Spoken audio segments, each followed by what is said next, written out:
కీర్తనల గ్రంథం 106వ కీర్తన. యెహోవాను స్తుతించుడి. యెహోవా దయాళుడు, ఆయనకు కృతజ్ఞతాస్తుతులు చెల్లించుడి. ఆయన కృప నిత్యముండును. యెహోవా పరాక్రమ కార్యములను ఎవడు వర్ణింపగలడు? ఆయన కీర్తి అంతటిని ఎవడు ప్రకటింపగలడు?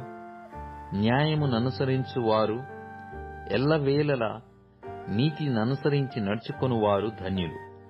యెహోవా, నీవు ఏర్పరచుకొనిన వారి క్షేమము నేను చూచుచు, నీ జనులకు కలుగు సంతోషమును బట్టి నేను సంతోషించుచు, నీ స్వాస్థ్యమైన వారితో కూడి కొనియాడునట్లు నీ ప్రజల యందు నీకున్న దయచొప్పున నన్ను జ్ఞాపకమునకు తెచ్చుకొనుము.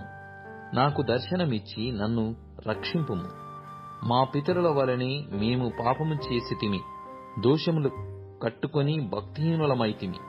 ఐగుప్తులో మా పితరులు నీ అద్భుతములను గ్రహింపకయుండిరి, నీ కృపా బాహుల్యమును జ్ఞాపకమునకు తెచ్చుకొనకయుండిరి. సముద్రమునొద్ద, ఎర్ర సముద్రమునొద్ద వారు తిరుగుబాటు చేసిరి.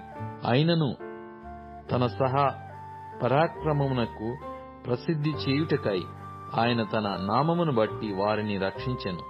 ఆయన ఎర్ర సముద్రమును గద్దింపగా అది ఆరిపోయెను. మైదానము మీద నడుచునట్లు వారిని అగాధ జలములలో నడిపించెను. వారి పగవారి చేతిలో నుండి వారిని రక్షించెను. శత్రువుల చేతిలో నుండి వారిని విమోచించెను. నీళ్లు వారి శత్రువులను ముంచివేసెను. వారిలో ఒక్కడైనను మిగిలి ఉండలేదు. అప్పుడు వారు ఆయన మాటలు నమ్మిరి, ఆయన కీర్తి గానము చేసిరి. ఆయనను వారు ఆయన కార్యములను వెంటనే మరచిపోయిరి. ఆయన ఆలోచన కొరకు కనిపెట్టుకొనకపోయిరి. అరణ్యములో వారు బహుగా ఆశించిరి, ఎడారిలో దేవుని శోధించిరి. వారు కోరినది ఆయన వారికిచ్చెను. అయినను వారి ప్రాణములకు ఆయన క్షీణత కలగజేసెను. వారు తమ దండు పాలెములో మోషేయందును యెహోవాకు ప్రతిష్ఠుడైన అహరోను నందును అసూయపడిరి. భూమి నెరవిడిచి దాతానును మ్రింగెను. అది అబీరాము గుంపును కప్పివేసెను. వారి సంఘములో అగ్ని రగిలెను. దాని మంట భక్తిహీనులను కాల్చివేసెను. హోరేబులో వారు దూడను చేయించుకొనిరి. పోతపోసిన విగ్రహమునకు నమస్కారము చేసిరి. తమ మహిమాస్పదమును గడ్డిమేయు ఎద్దు రూపమునకు మార్చిరి.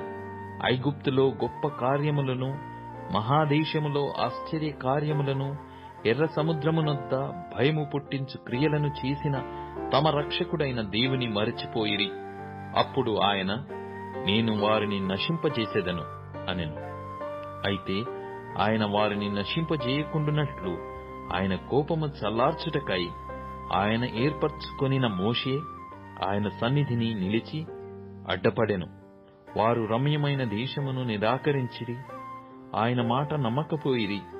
యెహోవా మాట ఆలకింపక వారు తమ గుడారములో సనుగుకొనిరి. అప్పుడు అరణ్యములో వారిని కూలచేయుటకును, అన్యజనులలో వారి సంతానమును కూల్చుటకును, దేశములో వారిని చెదరగొట్టుటకును ఆయన వారి మీద చెయ్యి ఎత్తెను.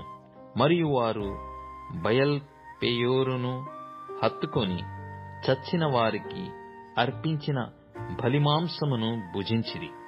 వారు తమ క్రియల చేత ఆయనకు కోపము పుట్టించగా వారిలో తెగులు రేగెను. ఫినెహాసు లేచి పరిహారము చేయగా ఆ తెగులు ఆగిపోయెను. నిత్యము తరములన్నిటను అతనికి ఆ పని నీతిగా ఎంచబడెను. మెరీబా జలము యొద్ద వారు ఆయనకు కోపము పుట్టించిరి. కావున వారి మూలముగా మోషేకు బాధ కలిగెను. ఎట్లనగా వారు అతని మీద తిరుగుబాటు చేయగా అతడు తన పెదవులతో కాని మాట పలికెను. యెహోవా వారికి ఆజ్ఞాపించినట్లు వారు అన్యజనులను నాశనము చేయకపోయిరి. అన్యజనులతో సహవాసము చేసి వారి క్రియలు నేర్చుకొనిరి. వారి విగ్రహములకు పూజ చేసిరి. అవి వారికి ఉరి ఆయను. మరియు వారు తమ కుమారులను తమ కుమార్తెలను దయ్యములకు బలిగా అర్పించిరి. నిరపరాధ రక్తము అనగా తన కుమారుల రక్తము, తమ కుమార్తెల రక్తము ఒలికించిరి. కనాను దేశపు వారి బొమ్మలకు వారిని బలిగా అర్పించిరి. ఆ రక్తము వలన దేశము అపవిత్రమాయెను. తమ క్రియల వలన వారు అపవిత్రులైరి. తమ నడవడిలో వ్యభిచరించిన వారిరైరి. కావున యెహోవా కోపము ఆయన ప్రజల మీద రగులుకొనెను. ఆయన తన స్వాస్థ్యమందు అసహ్యపడెను. ఆయన వారిని అన్యజనుల చేతికి అప్పగించెను. వారి పగవారు వారిని ఏలుచుండిరి. వారి శత్రువులు వారిని బాధపెట్టిరి. వారు శత్రువుల చేతి క్రింద అనపబడిరి. అనేక పర్యాయములు ఆయన వారిని విడిపించెను. అయినను వారు తమ ఆలోచనను అనుసరించి తిరుగుబాటు చేయుచూ వచ్చిరి. తమ దోషము చేత హీనదశ నొందిరి.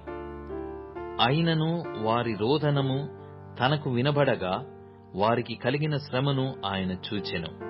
వారిని తలంచుకొని ఆయన తన నిబంధనను జ్ఞాపకము చేసుకొనెను. తన కృప బాహుల్యమును బట్టి వారిని కరుణించెను. వారిని చెరగొనిపోయిన వారికందరికీ వారి ఎడల కనికరము పుట్టించెను. యెహోవా మా దేవా, మమ్మును రక్షింపుము. మేము నీ పరిశుద్ధ నామమునకు కృతజ్ఞతాస్తుతులు చెల్లించునట్లును, నిన్ను స్తుతించుచు మేమతిశయించునట్లును అన్యజనులలో నుండి మమ్మను పోగు చేయుము. ఇశ్రాయేలుల దేవుడైన యెహోవా యుగములన్నిటను స్తుతినందునుగాక. ప్రజలందరూ ఆమేన్ అందురుగాక. యెహోవాను స్తుతించుడి.